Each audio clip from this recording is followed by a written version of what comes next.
Halo semuanya, selamat malam. Ini udah jam berapa nih? Udah jam 9 ya, baru update. Waduh, sorry guys ya. Nah, jadi oke, balik lagi kita bahas Bitcoin untuk CC besok. Sekali lagi di sini aku mengingatkan tidak ada entry, aku tidak melakukan entry apapun. Dengan kondisi market kayak gini ya, ini ingat ya, ini bukan sebuah kenaikan yang bagus karena dia tidak berpola. Ya, dia hanya memantul dari support kemudian mempertahankan Fibo-nya. Tapi ya sesuai yang aku bilang ya, kita kalau main itu punya dua plan. Yang pertama plan long term dan yang kedua plan untuk short termnya. Nah untuk plan short term di sini jujur aku nggak kebaca ya. Nah tapi untuk plan long term target masih sama di 71.500 dan target untuk jauh untuk sangat-sangat long term kemarin udah aku bikin ya. Jadi kalau kalian yang belum lihat plannya, aku ada kemarin nitip plan di channel ini. Ya, jadi itu kemarin bentar kita cek dulu guys ya. Aku nitip plan kemarin di sini. Nah, ini ada beberapa macam, ada beberapa simpelnya, ada beberapa ini ya, ada beberapa referensi.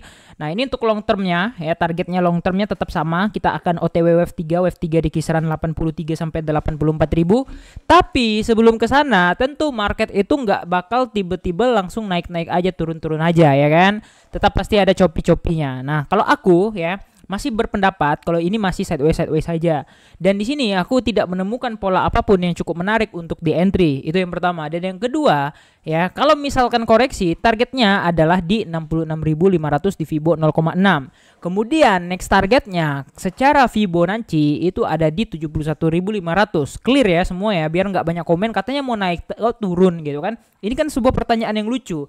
Emang ketika ada kenaikan, ya itu nggak ada naik-naik, nggak ada turun-turunnya, nggak mungkin bos ya. Lu lihat ini setiap ada kenaikan ya, ini kenaikan tetap ada penurunannya, baru melanjut ke kenaikan, tetap ada penurunannya, baru naik lagi.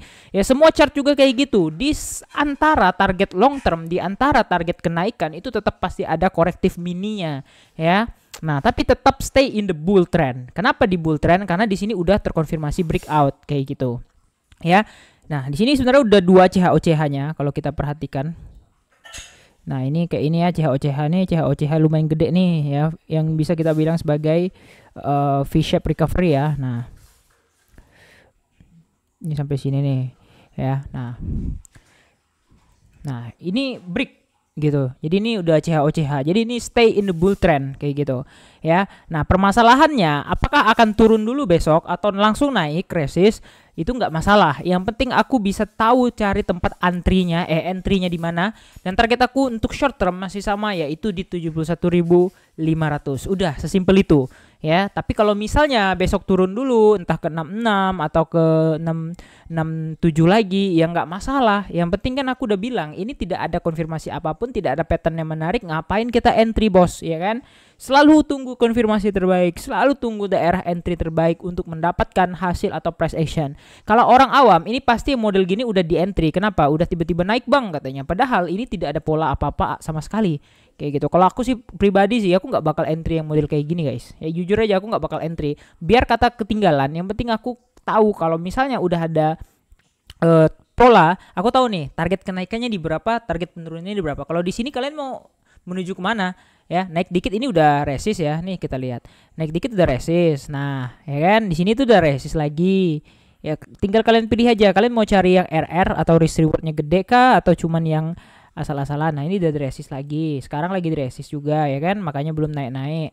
Nah, kalian ini aja pilih sendiri aja kayak gitu. Kalau aku sih lebih menunggu entry confirmation yang baik karena aku menguasai hampir 90% technical analysis teorinya ya, dan prakteknya ini di market tidak akan selalu tepat, tapi pasti ada miss-missnya, tapi setidaknya aku mencoba untuk merepresentasikan market ini sesuai dengan teori ya. Oke, kira-kira gitu, jangan lupa untuk like dan subscribe. Makasih udah nonton video ini, see you on the next video, see you on the CC Weekly besok, bye bye.